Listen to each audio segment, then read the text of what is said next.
Ketika Tuhan Yesus datang ke muka bumi ini, maka dia datang bukan untuk dilayani, tapi dia datang untuk melayani. Boleh ditunjukkan ayatnya? Matius pasal 20 ayat yang ke-28, multimedia, standby.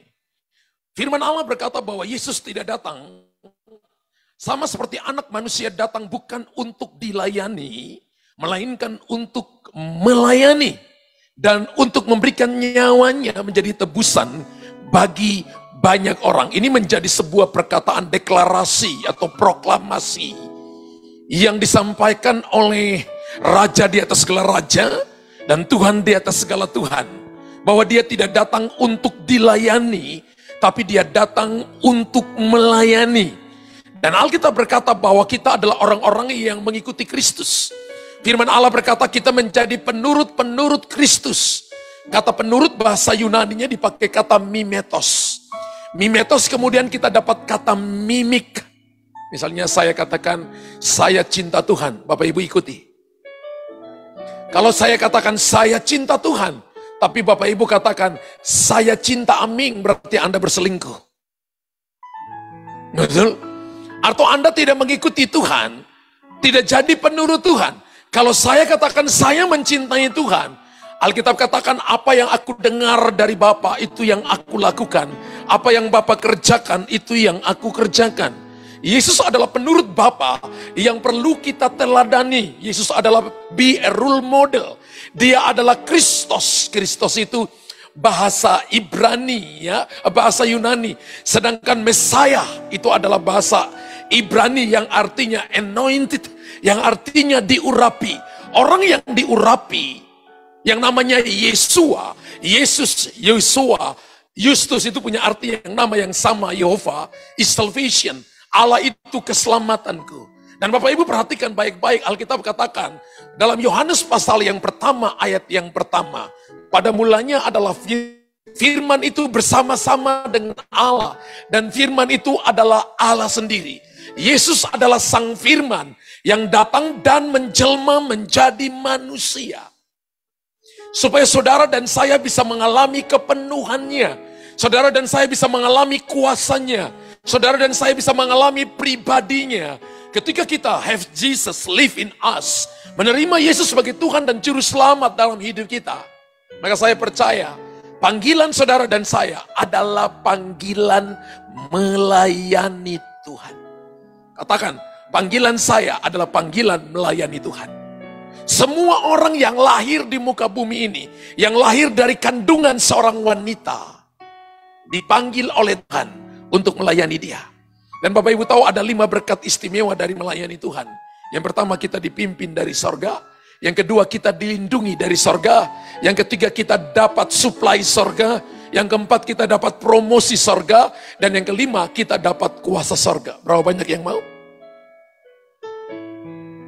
Yesus kita adalah Allah yang melayani. Dan Alkitab berkata sampai hari ini Yesus masih bekerja. Amin. Kalau sampai hari ini Yesus masih melayani, maka saudara dan saya nggak boleh cuma datang dengarkan firman. Kita nggak boleh hanya jadi orang Kristen yang pasif, tapi kita harus jadi orang Kristen yang aktif. Saya perhatikan dalam Yohanes pasal 12, ayat 1 sampai ayat yang ke-8. Yohanes pasal 12, ayat 1 sampai ayat yang ke-8. Maka ada 4 ciri orang Kristen di sini. Bapak Ibu nanti akan lihat. Ketika firman Tuhan ini dibentangkan, Bapak Ibu mari kita selidiki hati kita. Saya ini orang Kristen yang mana? Karena bisa dilihat dari kehidupan saudara. Dan Alkitab berkata, coba kita lihat Yohanes pasal 12. Ayat 1 sampai ayat yang ke-8. 6 hari sebelum Paskah, Yesus datang ke Betania. Tempat tinggal Lazarus yang dibangkitkan Yesus dari antara orang mati. Ayat yang kedua berkata begini, di situ diadakan perjamuan untuk dia. Dan Marta melayani. Sedangkan salah seorang yang turut makan dengan Yesus adalah Lazarus. Maka Maria mengambil setengah kati minyak narwastu murni yang mahal harganya. Lalu meminyaki kaki Yesus dan menyekanya dengan rambutnya. Dan bau minyak semerbak di seluruh rumah itu.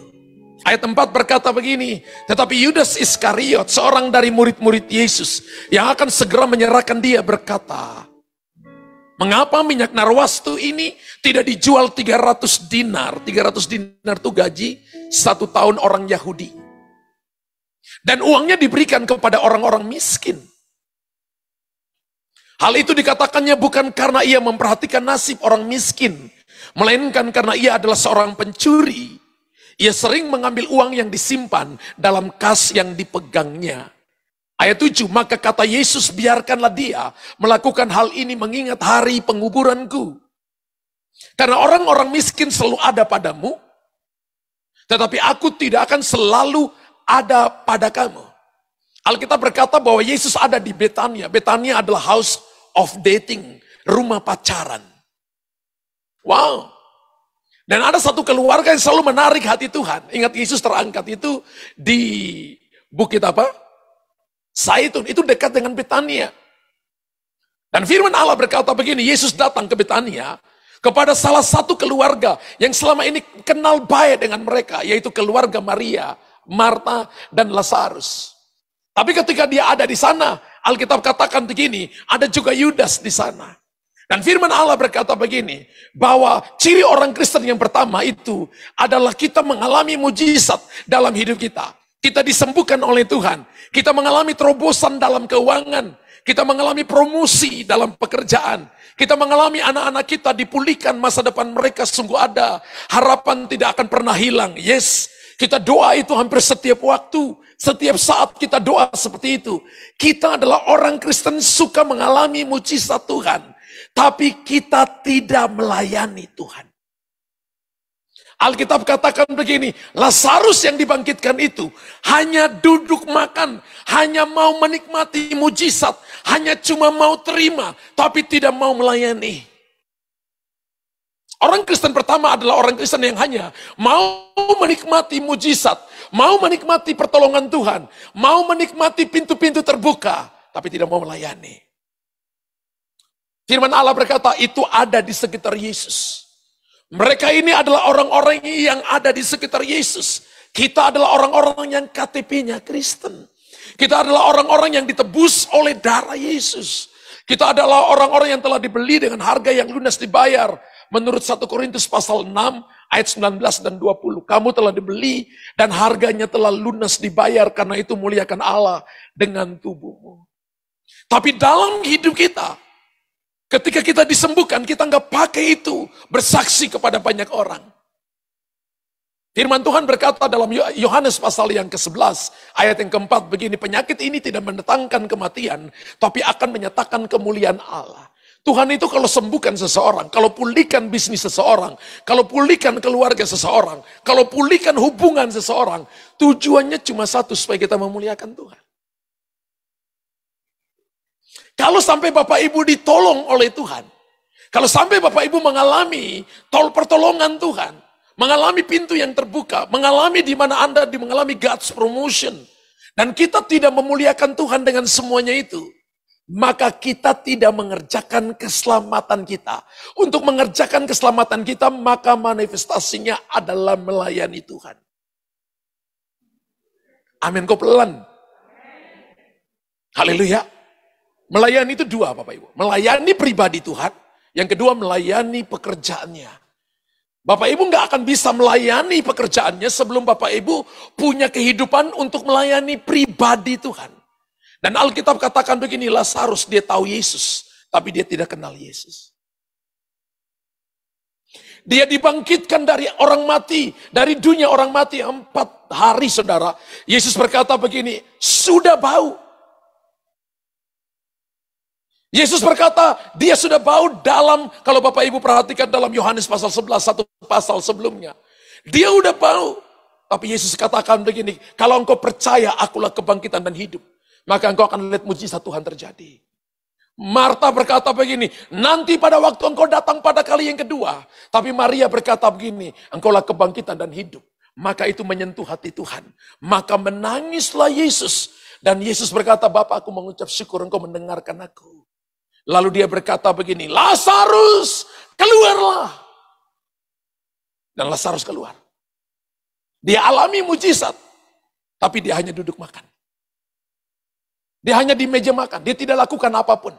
Dia tidak punya aktivitas apapun. Saudara mungkin tanya untuk saya begini, Pak Pendeta, Pak Gembala, Pastor, kira-kira melayani seperti apa? Apakah saya harus full time? No. Kalau Bapak Ibu baca baik-baik kita Kisah Para Rasul, itu tidak ada kata penutupnya. Dan kalau kita baca kitab Kisah Para Rasul, ada 40 kali mujizat terjadi. 1 kali cuma terjadi di bait Allah, dan 39-nya terjadi di dunia marketplace, terjadi di dunia kerja. Pekerjaan, bisnis, apa yang Bapak Ibu sedang kerjakan, studi Bapak Ibu, itu adalah tempat untuk kita bersaksi tentang nama Tuhan Yesus. Ketika Bapak Ibu sukses, ketika Bapak Ibu dipromosi, ketika Bapak Ibu diberkati dengan keuangan yang banyak, apakah kita pakai itu dan kita berkata, semua ini karena Tuhan, karena tanpa Tuhan tidak mungkin saya alami ini. Ulangan pasal yang ke-8, ayat yang ke-18 berkata begini, bahwa Tuhan yang memberikan kepada kita kekuatan untuk memperoleh kekayaan. Wow. Tetapi haruslah engkau ingat kepada Tuhan Allahmu, sebab dialah yang memberikan kepadamu kekuatan untuk memperoleh kekayaan dengan maksud meneguhkan perjanjian yang diikrarkannya dengan sumpah kepada nenek moyangmu. Wow. Seperti yang sekarang ini. Problemnya adalah begini. Masalahnya adalah kenapa orang tidak bisa memuliakan Tuhan? Karena lupa. Ketika Bapak Ibu mulai dengan lupa baca Alkitab, lupa ibadah, lupa berdoa, maka sebentar lagi kita jatuh dalam kesombongan, meninggikan diri. Kita akan merasa bahwa semua yang kita miliki datangnya dari kekuatan kita. Padahal Ulangan 8:18 berkata begini, kamu harus ingat, jangan lupa bahwa kalau kamu bisa kaya, kalau kamu bisa diberkati, kamu bisa dipakai oleh Tuhan, kalau kamu hari ini bisa dipromosi oleh Tuhan, melihat jalan keluar, semua karena kekuatan yang datang dari Tuhan. Ketika gereja ingat ini, saya percaya kita akan menjadi gereja yang strong, kita akan jadi gereja yang kuat. Gereja yang kuat itu karena dia kuat dalam firman Tuhan, dia kuat dalam doa, dia kuat dalam unity. Orang jadi kuat karena 3 hal ini. Dan Bapak Ibu tahu bahwa di mana ketika Injil mulai tersebar, mulai dari Yerusalem, di mana saja Injil tersebar, maka di situ mulai ditemukan begitu banyak penelitian, begitu banyak kemajuan karena Injil masuk ke situ.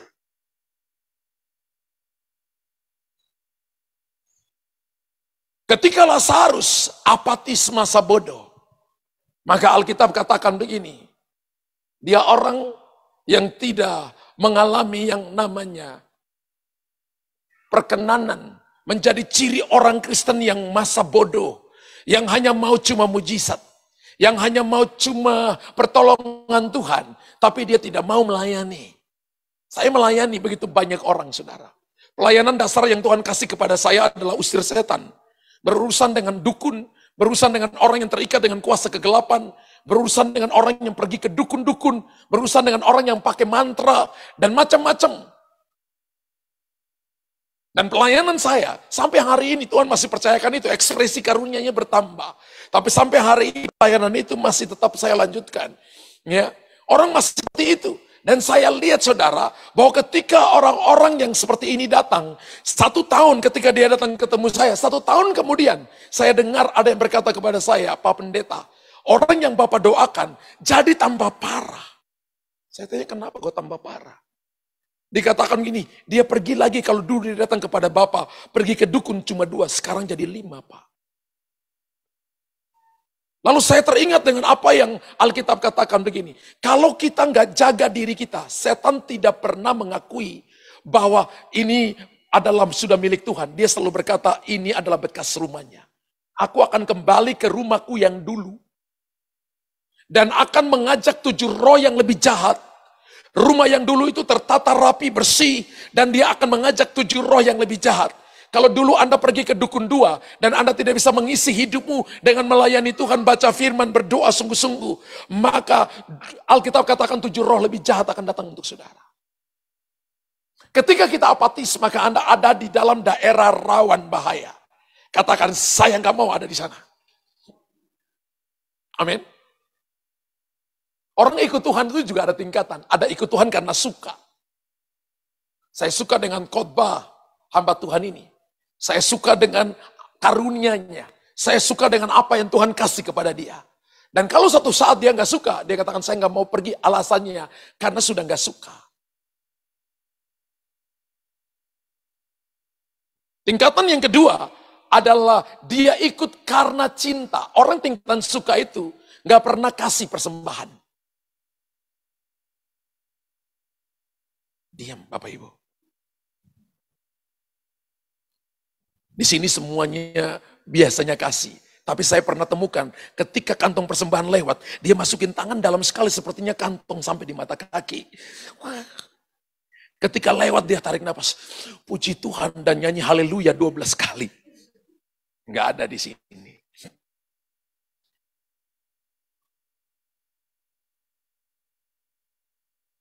Itu orang yang kalau di atas suka adalah mencintai. Orang mencintai sudah mulai berikan. Tapi ketika misalnya pasangannya salah, pekerjanya salah, pendetanya salah, dia sakit hati bertubi-tubi. Di sini juga nggak ada.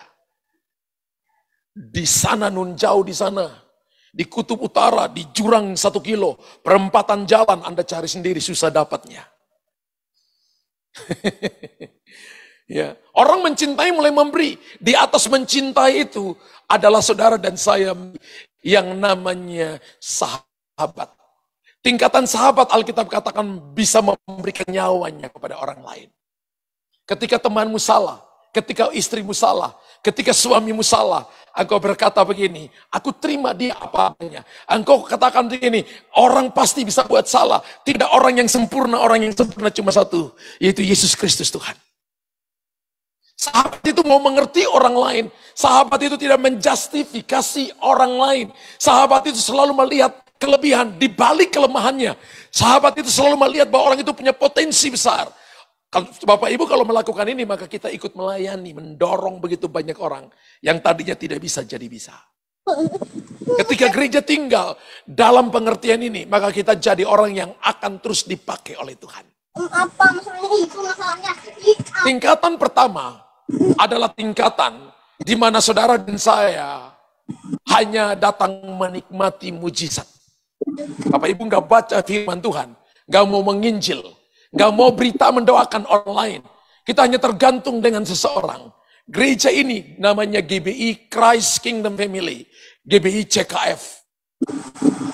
Melatih jemaat, melatih para pekerja supaya mereka betul-betul educating the next generation, mendidik generasi baru untuk terlibat dalam pelayanan. Saya percaya ada banyak potensi di sini, ada banyak orang yang diurapi di sini, dan Bapak Ibu harus punya hati seperti Yesus. Aku datang bukan untuk dilayani, tapi untuk melayani.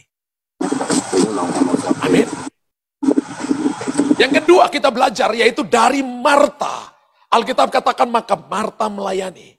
Dalam Lukas pasal 10 ayat 42 sampai ayat 47. Alkitab katakan begini, Marta melayani, dia hanya melayani tentang holistiknya Yesus. Makan, minumnya Tuhan Yesus. Dia hanya datang dan melayani, makan, minum Tuhan Yesus. Coba kita lihat ayat yang di atasnya. Kita lihat ayat yang di atasnya. Naik lagi. Naik lagi satu. Ya. Naik lagi satu ayat 38. Ketika Yesus dan murid-muridnya dalam perjalanan, tibalah ia di sebuah kampung. Seorang perempuan yang bernama Marta menerima dia di rumahnya. Yesus kenal orang ini. Dan mereka kenal Yesus. Perempuan itu mempunyai seorang saudara yang bernama Maria. Maria ini duduk dekat kaki Tuhan dan terus mendengarkan perkataannya. Sedang Marta sibuk sekali melayani. Ia mendekati Yesus dan berkata, Tuhan, tidakkah engkau peduli bahwa saudaraku membiarkan aku melayani seorang diri? Suruhlah dia membantu aku. Lalu dengar apa kata Tuhan, ayat 41. Tetapi Yesus menjawab, Marta, Marta, engkau khawatir dan menyusahkan diri dengan banyak perkara. Lalu ayat 42, tetapi hanya satu saja yang perlu. Katakan satu saja yang perlu. Maria telah memilih bagian yang terbaik yang tidak akan diambil daripadanya. Pertanyaan saya sederhana, apakah melayani pekerjaan Tuhan salah? Kenapa Tuhan tegur Marta? Karena dia tidak melayani dengan hati yang datang dari hati Tuhan. Dia melayani datang dari keinginannya. Dia marah karena Maria tidak menolong dia. Pelayanan tidak boleh dimulai dari hati, keinginan hati kita. Tadi saya mulai dengan pelayanan dimulai dari hati Tuhan yang ingin melayani saudara dan saya. Karena itu Tuhan ciptakan keluarga ditaruh di muka bumi ini. Bapak Ibu tahu bahwa ketika pertama kali, institusi pertama kali yang dibangun oleh Tuhan di muka bumi ini, bukan sebuah negara, bukan sebuah kota, bukan sebuah perusahaan besar, bukan. Tapi institusi pertama yang dibangun Tuhan di muka bumi ini adalah keluarga. Berkat pertama yang ditaruh Tuhan di muka bumi ini adalah untuk keluarga. Kuasa pertama yang diberikan Tuhan di muka bumi ini adalah untuk keluarga. Ketika Tuhan mau cari raja, Tuhan gak temukan di pinggir jalan, Tuhan gak temukan di bawah jembatan, Tuhan temukan dalam keluarga dari Saul. Ketika Tuhan mau cari Daud, Tuhan pergi ke rumah, disuruh pergi ke rumahnya. Karena rumah adalah tempat representatif daripada kerajaan Allah. Bapak Ibu harus tahu papamu mungkin kasar, mamamu mungkin cerewet. Tapi jangan melawan orang tua.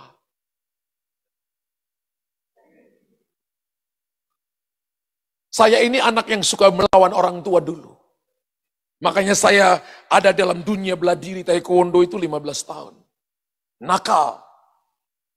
Bapak saya bilang kamu jadi preman dan tukang bakul. Saya bersyukur hari ini Tuhan gak dengarkan apa yang papa saya inginkan. Tuhan pilih saya di tempat sampah, dicuci dengan darahnya, lalu menjadikan saya hambanya. Hari ini mungkin orang tuamu mungkin katakan, kamu begini, kamu begini. Saya adalah contoh, jangan sakit hati. Tapi mungkin cara mereka mendidik, mungkin mereka dalam keterbatasan kosakatanya kurang, cara didiknya kurang, sehingga mereka mendidik kita dengan cara keras. Saya percaya nggak ada orang tua yang melihat anaknya biasa-biasa, mereka kepingin anaknya lebih hebat dari mereka. Saya kepingin anak saya laki tadi yang main drum itu, Chris, lebih hebat dari papanya.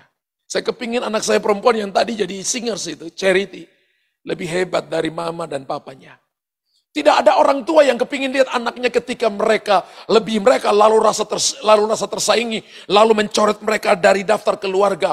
Panggil anaknya begini, hari ini karena kamu lebih daripada papa, dipakai lebih daripada papa, maka papa coret kamu dari daftar keluarga. Itu orang tua yang miring dua-duanya. Ada yang di sini? Yesus berkata begini, dalam Yohanes pasal 14. Kamu akan dipakai lebih daripada aku. Kamu akan melakukan perkara-perkara yang lebih besar, lebih daripada aku. Pertanyaannya sederhana.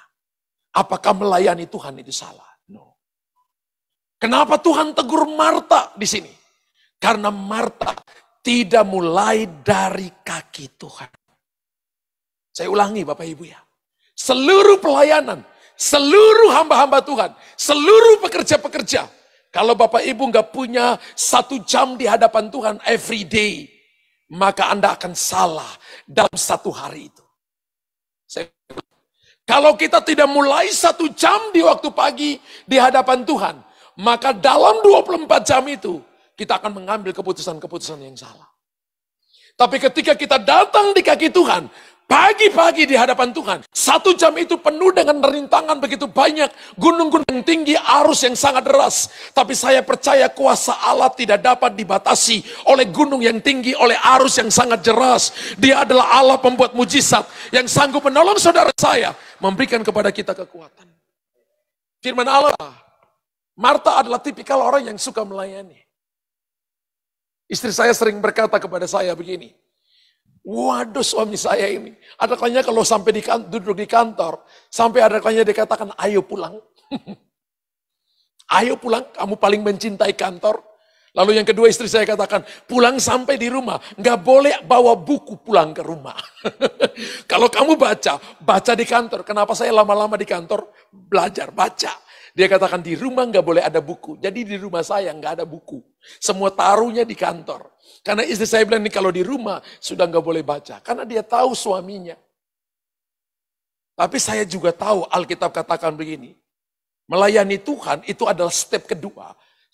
Sebelum step itu kita lakukan, maka kita harus mulai dari kaki Tuhan. Orang yang cenderung melayani dengan giat, tanpa pengertian, mudah sakit hati. Saya dengar, kedengaran di dalam roh. Beberapa daripada Anda sakit hati. Yang kedua, mereka akan mengalami yang mudah putus asa. Aku sudah melayani begini, sudah bikin seperti ini, tapi ke orang tidak akui saya. Lalu lapor ke Tuhan, Tuhan, tegur dia Tuhan. Tuhan bilang ini, kamu sibuk dengan banyak perkara, hanya satu saja yang perlu. Maria telah memilih bagian yang terbaik. Dan saya lihat bahwa orang ini adalah history maker. Kata history itu sebenarnya bukan bahasa dunia. His adalah Tuhan. Ceritanya Tuhan dalam hidup saudara. Perjalananmu adalah ceritanya Tuhan. Ketika Anda duduk di kaki Tuhan, saya pernah baca tentang sebuah pelayanan, buku tentang melayani bersama dengan malaikat. Dan dia jelaskan begini, ketika dia menyembah, dia rasa dalam alam roh, sepertinya tubuhnya terangkat dari atas tanah. Dia coba buka mata, dia lihat, loh sepertinya aku masih berlutut kok. Tapi ketika dia pejamkan mata, masuk lagi, dia rasa tubuhnya terangkat. Lalu dia lihat ada makhluk yang suci, dua makhluk yang suci itu ada di kiri kanan dia, mengangkat dia. Dia lihat itu malaikat yang mengangkat dia. Dan Tuhan bicara kepada dia begini, ketika kamu datang berikan waktu kepada Tuhan dalam penyembahan, maka kita sedang mengerjakan hal-hal supranatural yang akan menarik itu kepada hal-hal natural di muka bumi ini. Dunia mencoba meniru ini. Bapak Ibu tahu, bicara tentang excellency, bicara tentang ability, bicara tentang integritas. Alkitab itu kalau saya bagi dalam dua bagian. Yang pertama adalah pribadi Tuhan. Dan yang kedua adalah prinsip Tuhan. Pribadi Tuhan kita terima Yesus. Sebagai Tuhan dan Juru Selamat kita diselamatkan. Kita mengalami mujizat Tuhan, mengalami pertolongan Tuhan, mengalami tuntunan Tuhan. Itu pribadi Tuhan. Tapi prinsip Tuhan belum tentu orang Kristen kerjakan. Orang-orang di luar sana melakukan prinsip Tuhan. Mereka menolak pribadi Tuhan. Mereka melakukan terobosan-terobosan dalam pekerjaan. Uang datang kepada mereka. Tapi disuruh terima Yesus, mereka katakan ini kami nolak Yesus. Tapi mereka melakukan prinsipnya. Diberkati atau tidak? Kaya atau tidak? Kaya tapi binasa. Alkitab katakan kita dikasih dua-duanya. Pribadi dan prinsip Tuhan. Dari ketika Bapak Ibu baca Alkitab, maka ada pribadinya. Ada prinsipnya di situ. Salah satu prinsip yang Tuhan berikan kepada kita adalah prinsip untuk melayani. Dan Tuhan tegur Marta. Tuhan berkata gini, kamu sibuk melayani. Orang sibuk melayani pertama mudah sakit hati. Yang kedua, dia akan mudah putus asa. Yang ketiga, sepertinya rohani, dia datang dan berdoa lapor ke Tuhan. Tapi lapornya untuk membenarkan diri, mudah membenarkan dirinya dan menyalahkan orang lain. Tuhan, suruh bantu aku, tidak lihat aku lagi kerja capek ini. Saya pernah ketemu dengan seorang pekerja dan dia katakan, Pak Gembala, itu orangnya malas luar biasa. Lalu dia bilang ke saya gini, saya sudah lapor dia ke Tuhan. Saya tanya begini, kamu pernah nggak panggil orang itu lakukan prinsip Yesus? Dia tanya prinsip apa? Alkitab ajarkan prinsip 4 mata. Beritahu, kamu salah di sini, kamu salah di sini, kamu salah di sini, kamu salah di sini. Dia diam. Lalu saya tanya, kamu pernah lakukan itu? Dia bilang belum. Kalau kamu sudah lakukan yang pertama, kalau dia tetap masih tolak, kamu boleh panggil saksi. Datang dan ini saksinya. Dan saksinya bilang kamu lakukan ini. Kalau dia sampai nolak baru kita umumkan. Saya selalu berkata kepada jemaat, telinga saya terlalu kudus untuk mendengarkan gosip. Nggak mau dengarkan gosip. Ada jalan yang tidak boleh Bapak Ibu dan saya berdiri. Jalan orang berdosa. Jalan orang fasik. Ada kursi dan bangku yang tidak boleh Bapak Ibu duduk. Yaitu bangku pencemooh dan bangku orang gosip. Membicarakan orang tanpa orang ada di situ. Itu namanya berdosa dan Bapak Ibu tidak lihat kerajaan Allah. Jangankan masuk, lihat pun tidak diizinkan.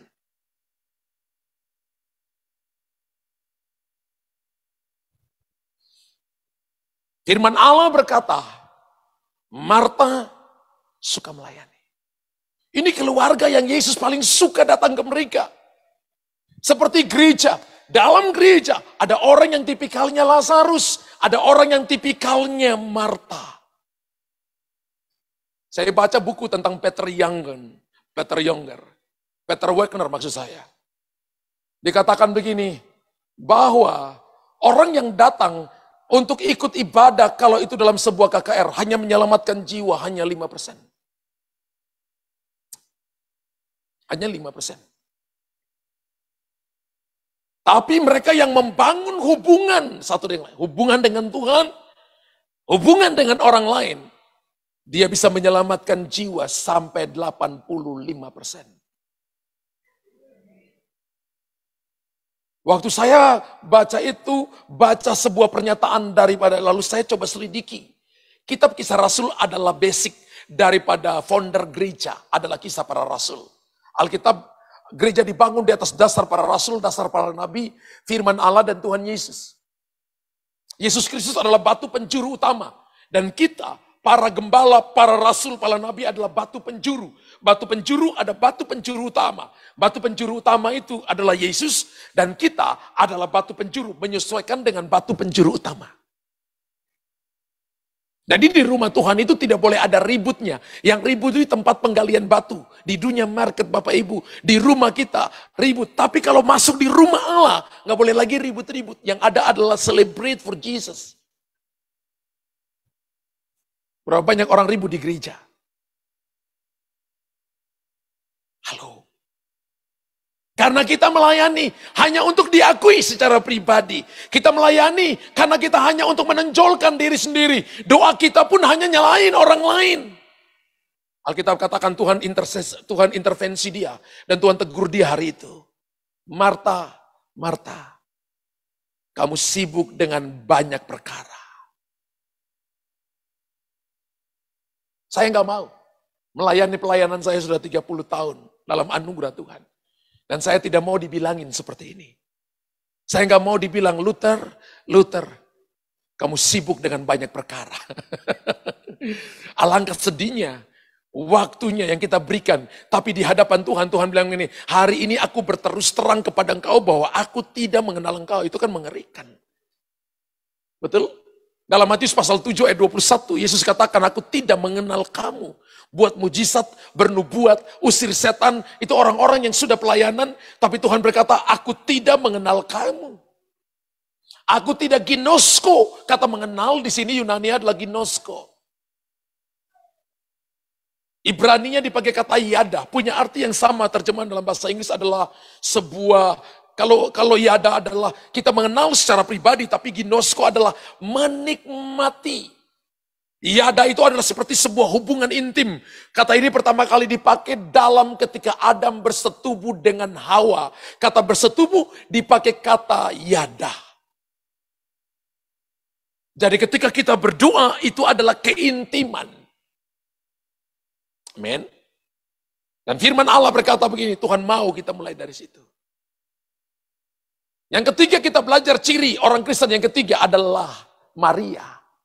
Alkitab katakan begini, ketika Yesus datang, Maria bawa minyak narwastu yang murni, yang mahal harganya.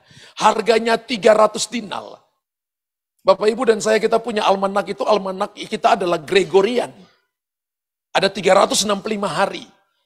Kalender orang Yahudi itu dihitung 300 hari. Almanak Gregorian itu menghitung bulan dan matahari, bulan saja. Tapi almanak Ibrani itu menghitung bulan dan matahari. Lebih akurat menurut Kejadian pasal yang pertama. Aku menaruh matahari dan bulan menjadi penunjuk waktu. Orang Ibrani lakukan sampai hari ini. Jadi waktu yang mereka hitung adalah 300 hari. Gregorian 364 hari, 365 hari. Lah ini gaji 1 tahun 300 dinar.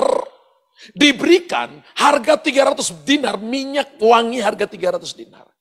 Saya pernah pergi ke Israel lewat Mesir. Lalu kami diantar oleh guide pergi ke satu tempat di mana mereka menjual bibit minyak wangi yang mereka ekspor ke beberapa negara penghasil minyak wangi. Beberapa masih sampai hari ini ada. Terus saya bawa pulang. Dan itu Bapak Ibu wanginya, wow. Itu bibit daripada minyak wangi yang mahal-mahal. Salah satunya mereka ambil dari Mesir. Lalu kita ambil di sana. Lalu waktu saya sampai di sana, saya dibayarin sama salah satu peserta. Dan waktu saya lihat dia bayarin, saya katakan mahal banget. Satu botol itu, dua botol itu harganya $250. $250 sekarang ini kurang lebih bisa 3 juta harganya. Saya dikasih 4 botol, saudara ya. Itu sudah berapa tahun ya? Masih ada sampai hari ini. Itu kalau ditaruh beberapa tetes aja di tangan, Bapak Ibu, harum semerbak dalam kamar itu. Alkitab katakan begini, minyak narwastu ini adalah campuran dari berbagai-bagai bahan, sehingga akhirnya membuat dia begitu mahal harganya. Dan Maria punya itu. Ketika Yesus datang dan Maria memecahkan buli-buli itu, lalu dia mencurahkan itu di atas kepala Yesus. Lalu dia mencuci kaki Yesus dengan rambutnya. Bapak Ibu lihat, bagian di sana adalah dia duduk dengar firman Allah. Dia punya keintiman, tapi dia juga punya hati yang hancur. Yang kedua adalah dia menyerahkan mahkotanya, kehormatannya. Tidak melihat lagi harga diri sebagai sesuatu yang perlu dipertahankan. Tapi dia serahkan untuk Tuhan. Pelayanan itu adalah bukan lagi Bapak Ibu dan saya punya hak untuk diri kita. Tapi Tuhan yang punya hak. Coba lihat 1 Korintus pasal 6 ayat 17-18.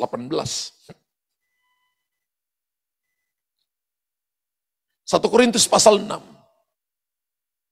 Ayat 18, lihat. Ayat 19-20 ini. Atau tidak tahukah kamu bahwa tubuhmu adalah bait Roh Kudus yang diam di dalam kamu.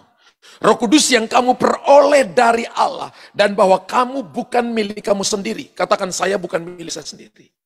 Alasannya dijelaskan pada ayat yang ke-20. Dikatakan begini. Sebab kamu telah dibeli dan harganya telah lunas dibayar. Karena itu muliakan Allah dengan tubuhmu. Tubuh itu tangan, kaki, mulut, mata. Seluruh the body ini adalah milik Tuhan. Misalnya Bapak Ibu beli handphone. Harganya 5 juta atau 6 juta. Ada yang 10 juta, ada yang 12 juta. Ketika keluar dari toko dan Bapak Ibu cash. Maka Bapak Ibu mau lempar ke atas, kemudian Bapak Ibu tangkap di bawah. Bapak Ibu mau bikin apapun, itu milik Bapak Ibu. Tapi kalau dia di toko, kemudian Bapak Ibu lempar di atas dan gak mau tangkap, maka Bapak Ibu dimasukin ke dalam penjara. Marah itu tukang tokonya. Gini, maksud saya begini. Ketika Yesus datang dan tebus kita, sebenarnya gak boleh lagi ada komplain di hati kita. Tapi yang terbukti adalah orang yang bilang dia orang Kristen selalu punya berbagai alasan untuk menolak, untuk tidak melayani Tuhan. Padahal kita bukan milik kita. Waktu, tenaga, semua. Karena prinsipnya adalah kita tidak hidup dalam prinsip kita ada di negara demokrasi, tapi kerajaan Allah adalah teokrasi. Teokrasi itu adalah demikian firman Tuhan. Prinsipnya adalah prinsip kerajaan. Prinsip kerajaan itu apa yang rakyat punya, itu raja punya. Rakyat makmur, raja dimuliakan. Rakyatnya miskin, rajanya direndahkan. Dan Tuhan tidak mau rakyatnya, Tuhan tidak mau umatnya hidup dalam sakit-sakitan. Tuhan tidak mau umatnya hidup di dalam keadaan yang miskin. Tuhan tidak mau umatnya hidup dalam problem, dalam masalah. Berlarut-larut. Tuhan mau supaya saudara dan saya menikmati segala yang terbaik dari janji-janjinya. Tapi problemnya adalah begini. Saya temukan bahwa kita tidak punya hati yang teachable spirit. Tidak memiliki roh yang mau diajar. Maria punya hati yang mau diajar. Punya hati yang mau memberi. Melayani itu korban waktu. Melayani itu korban pikiran. Melayani itu korban dalam keuangan. Melayani itu korban di dalam perasaan, disalah mengerti oleh orang lain. Tuhan Yesus itu mengalami 3 ujian besar. Ujian pertama adalah dia datang kepada milik kepunyaannya sendiri, milik kepunyaannya menolak dia. Ujian penolakan. Ujian kedua adalah ujian harga diri. Ketika dia tergantung di atas kayu salib, orang banyak berkata, kalau dia anak Allah, turun dari salib supaya kami percaya. Bisa enggak Yesus turun dari salib? Sangat amat bisa sekali.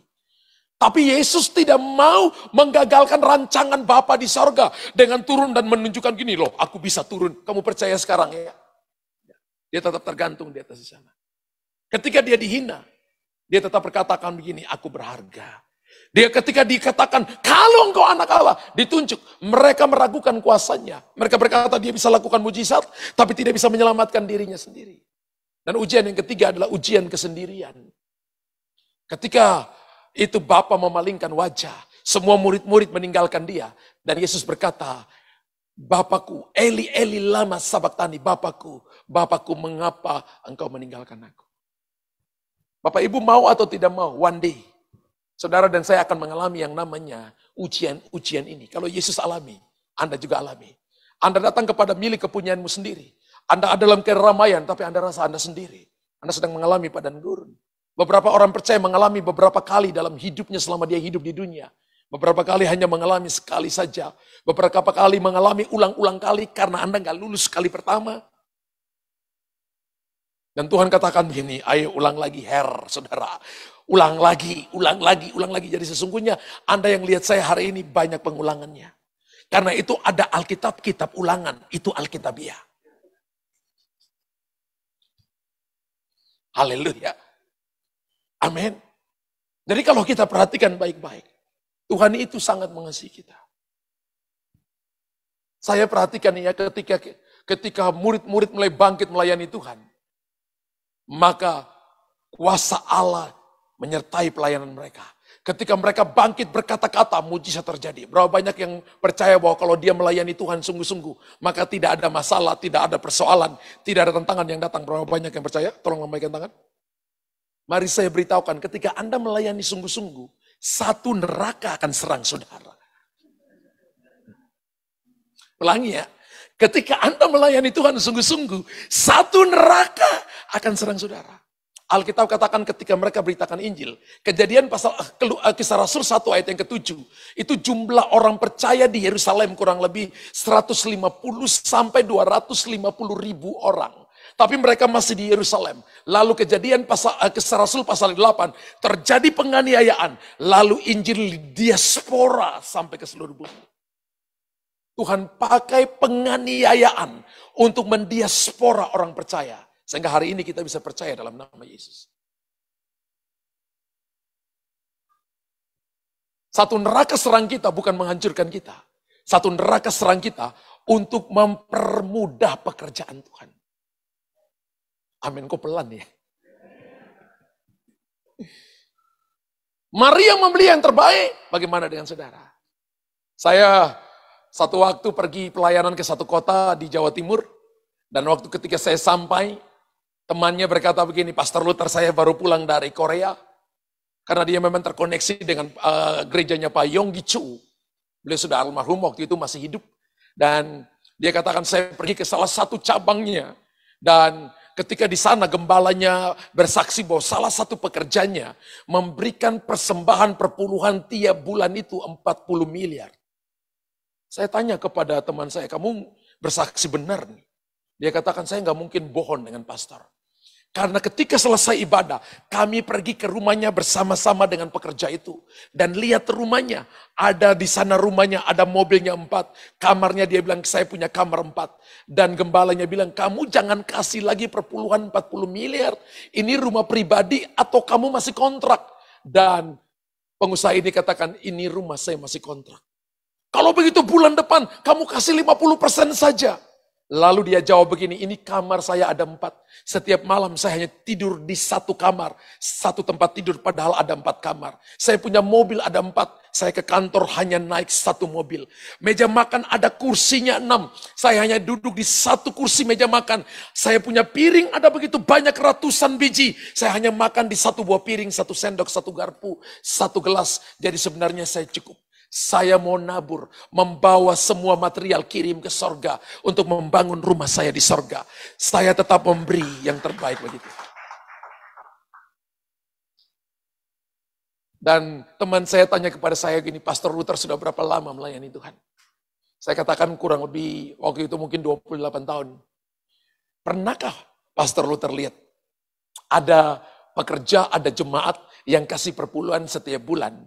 40 miliar dengan rutinnya. Dan gembalanya bilang begini, jangan lagi kasih perpuluhan 40 miliar, 50% saja dan tetap kasih. Saya katakan rasanya saya belum pernah lihat.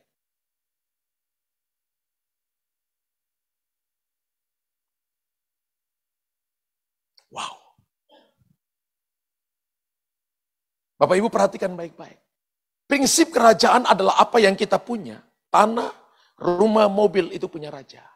Semakin kita diberkati, raja dimuliakan. Betul? Dan Alkitab berkata begini, Maria mulai dari kaki Tuhan.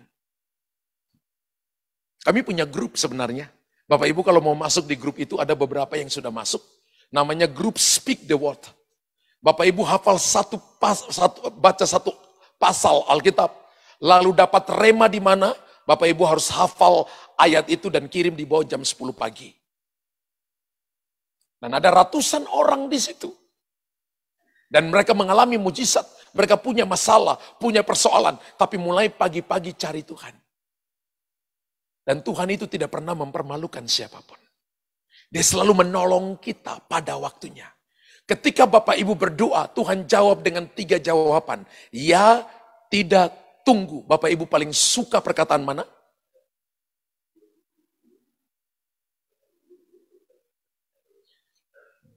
Ulangi lagi. Ketika Anda berdoa, maka Tuhan jawab dengan 3 jawaban. Ya, tidak, tunggu. Anda paling suka perkataan mana? Sekali lagi saya tanya dan kita doa berkat pulang. Ketika Anda berdoa, Tuhan jawab kita dengan 3 jawaban. Ya, tidak, dan tunggu. Anda paling suka yang mana? Harusnya ketika saya tanya kali yang ketiga, Anda harus bilang 3-3, Pastor. Karena Bapak Ibu mau amin atau tidak amin, haleluya atau tidak haleluya, Bapak Ibu pasti alami. Beberapa lihat saya mukanya berkata, ini kapan aku alami mujizat, Pastor, lama banget. Sudah berdoa 10 tahun, Pastor. Beberapa katakan, kenapa Tuhan bilang tidak? Teman saya sudah dijawab doa sama-sama. Ambil doa puasa lagi 30 hari. Kenapa dia dijawab, aku belum? Kan begitu, saudara. Ya. Kalau iya berarti hatimu sudah siap. Kalau tidak berarti Anda minta yang baik, Tuhan ingin berikan yang terbaik. Kalau Tuhan bilang tunggu, Tuhan bilang nih aku siapkan hati kita dulu. Tuhan siapkan hati kita. Saya tuh pernah nonton TV swasta itu, ya yang namanya program uang kaget. Ibu-ibu pemulung dapat uang 3 juta, pingsan 3 kali. Betul, saya ketawa seperti saudara. Ketika saya buka TV itu saya lihat, waduh uang kaget. Lalu mobilnya datang, mereka sudah target itu ibunya sedang ngais-ngais sampah, lalu ibunya lagi duduk minum air, lalu itu ada 2 perempuan dan 2 laki-laki datang dan berkata, ibu kami dari ini, ibu dapat uang 3 juta, lalu mereka keluarkan uang, mereka kipas-kipas depannya langsung dia pingsan. Dipicit-picit wajahnya, mereka panik saudara karena mereka nggak mengharapkan dia pingsan, mereka harapkan dia sukacita. Mereka tak percik-percikkan air di wajahnya. Berapa menit lagi, dia duduk lagi berdiri. Dikipas-kipas uang lagi. Benar, ibu tidak mimpi. Pingsan lagi. Saya ketawa seperti saudara. Ya. Kali ketiga, bangun. Ibu benar-benar, ibu coba pegang. Dia mau pegang langsung. Yang ketiga kali pingsannya lama, saudara. Yang keempat kali, baru dia mulai terima langsung dia bersujud di tengah-tengah itu. Dia ucap syukur menurut keyakinannya. Lalu ketika saya ketawa seperti saudara tadi, Roh Kudus bilang, nih kamu juga kalau hatimu gak siap. Lagi minta uang banyak untuk pelayanan. Lagi minta-minta berkat, kalau aku kasih, kamu bisa pingsan lebih dari 3 kali. Kalau hari ini ada yang Tuhan kasih saya 2 miliar, kasih saya 1 miliar. Dan hatimu belum siap. Kalau hari ini Tuhan kasih, bisa kawin lagi. Betul? Tidak dipakai memuliakan Tuhan, tapi mempermalukan Tuhan. Betul? Makanya ingat Bapak Ibu harus setuju dengan apa yang Tuhan kerjakan. Setiap kali Anda doa, Anda harus siap dengan 3 jawaban ini. Makanya hari ini kalau saya doa, ada kalanya nggak minta-minta, karena saya sudah tahu Tuhan jawab, ya tidak tunggu. Kami doa untuk pembangunan gereja, 7 tahun, saya berkata 2 tahun, ditanya 2 tahun. 2015, baru selesai tahun kemarin. Saya wow, Tuhan siapkan hati kami. Ada bagian-bagian, ada batu-batu kerikil, ada duri-duri yang perlu dicungkil oleh Tuhan. Pakai masalah, pakai orang tipu, pakai orang omongin ini. Sampai ada pekerja yang bilang, gembala kita udah miring, udah miring. Bayangkan ada yang ngomong seperti itu. Saya bilang ke istri, nggak usah dibalisin, nggak usah dibalasan, itu kan mulut-mulutnya dia. Kalau dia ngomong kita di belakang, dia tetap di belakang, nggak pernah ada di depan kita. Kan ngomong di belakang terus. Betul. Makanya kalau Bapak Ibu hari ini mulai dari kaki Tuhan, Anda dapat resource, Anda dapat sumber. Berapa banyak Bapak Ibu yang mau tinggal dalam sumber? Kata Bapak, itu dari Aram Mesopotamia, sekarang Suria dan Mesir. Sedangkan kata Bapa dari bahasa Ibrani dipakai 2 huruf A dan B, up. Diterjemahkan dalam bahasa Inggris adalah resource, sumber. Matius pasal yang ke-6 berkata begini, Bapa kami yang ada di sorga dikuduskan namamu. Bisa nggak kita ganti kata Bapa dengan sumber? Sumber kami yang ada di sorga dikuduskan namamu. Orang yang pagi-pagi datang kepada sumber, Anda dipuaskan. Ingat sumur Yakub itu akan membuat Anda haus lagi. Dunia akan membuat Anda haus lagi. Apa yang Anda kejar akan membuat Anda haus lagi. Anda mau ingin mobil 10, taruh dalam hati, size-mu, hatimu masih luas. Anda mau isi rumahnya 5, masih luas hati saudara. Hati Anda hanya akan bisa dipuaskan ketika Anda mengisi Yesus dan firman-Nya. Maka Anda puas, orang puas pasti kaya. Makanya Tuhan berkata kepada Maria begini, kepada Marta, Marta, Maria telah memilih satu saja yang perlu. Maria telah memilih yang terbaik. Melayani itu baik. Tapi mulai dari kaki Tuhan Anda dapat yang terbaik. Saya tidak mau melayani kalau tidak dimulai dari kaki Tuhan. Kami keluarga punya waktu pagi dan malam. Kita ada waktu pagi juga mujizat pagi. Penyembahan, ada kalanya waktu malam kami datang juga dalam doa. Karena kami tahu kami nggak bisa buat apa-apa tanpa ikut campur tangan Tuhan. Maria selalu memberi. Tapi ciri yang keempat adalah Yudas. Yudas itu arti namanya, dia dari suku Yehuda. Yudas itu Yudas itu artinya praise, pujian. Tapi saudara tahu, dia suka mengambil. Kalau kita lihat dalam terjemahan Injil yang lain, dia berkata, untuk apa pemborosan minyak narwastu ini? Maria sedang mengurapi Yesus. Yudas adalah orang yang dekat dengan Yesus dan bendahara yang pegang uang, yang pegang untuk urusin pelayanan. Alkitab katakan begini, dia berkata, untuk apa pemborosan minyak narwastu ini? Kalau Bapak Ibu ikut Tuhan, maka yang kita harus usir adalah spirit of niaga, hitung-hitungan.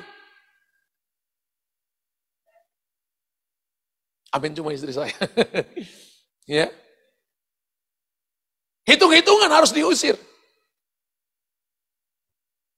Saya punya prinsip dengan istri bahwa kami ini bukan pemilik, kami penilik. Penilik dengan pemilik itu beda satu kaki, beda M sama beda N. Kami ini bukan owner, kami manager. Haleluya. Ketika kami membangun rumah Tuhan, ya, Tuhan katakan begini, kamu punya mobil, kita kasih mobil anak laki saya. Sampai berapa terakhir itu mungkin 4 mobil saya bilang untuk istri saya. Itu juga kan Tuhan kasih, Tuhan coba uji hati. Saya bilang, saya nggak boleh lagi jual mobil semua pun nggak cukup untuk membangun.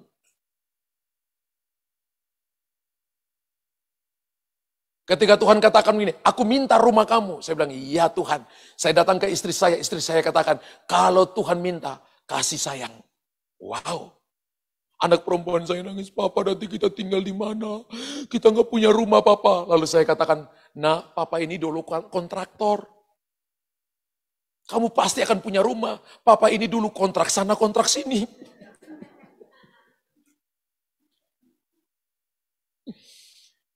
Sampai gedung gereja jadi, rumah kami tetap masih ada. Tuhan hanya uji hati. Tahu saudara, kalau Tuhan minta sesuatu dari kita, untuk uji hati kita. Haleluya. Kalau Maria memberi, Yudas hitung-hitung.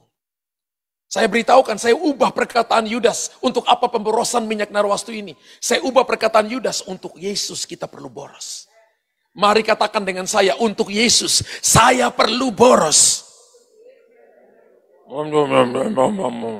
Suaranya gak keluar. Untuk Yesus saya perlu boros.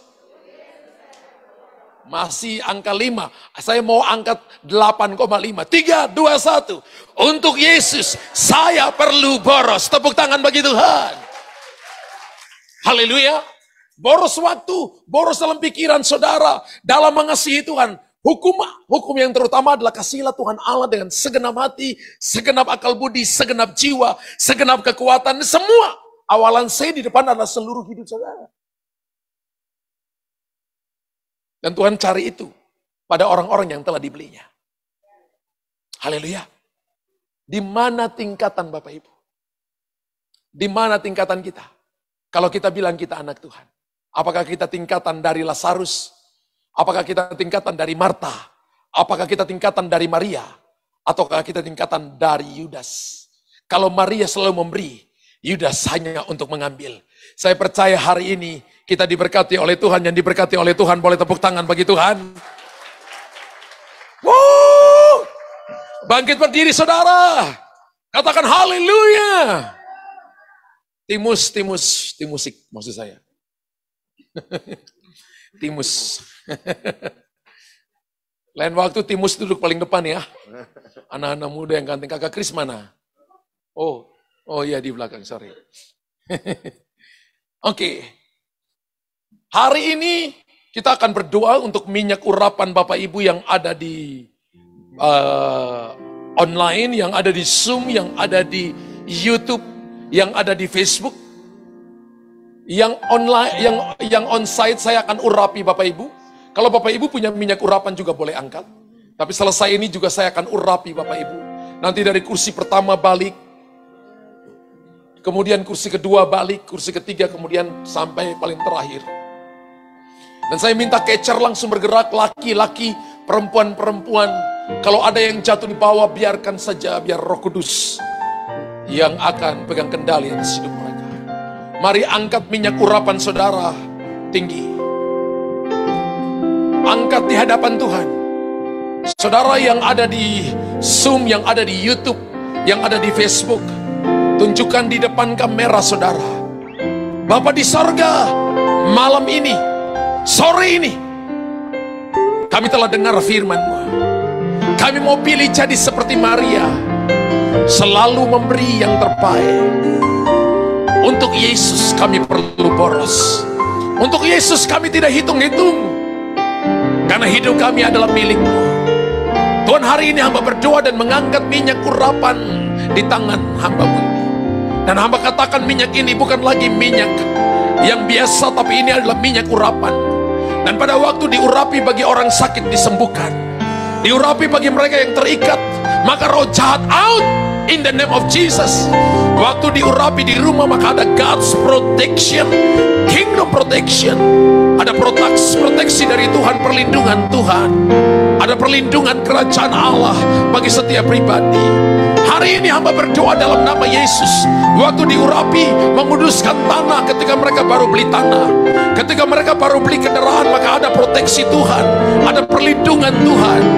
Hamba berdoa pakai minyak ini menjadi sarana menyatakan kuasa-Mu. Bukan karena minyak ini, tapi iman kami Tuhan. Kami believe, kami percaya bahwa Engkau berkuasa. Aku bisa pakai cara ini untuk menolong pribadi kami. Roh Kudus, Engkau lihat tangan yang terangkat. Engkau lihat minyak yang mereka angkat di hadapan-Mu.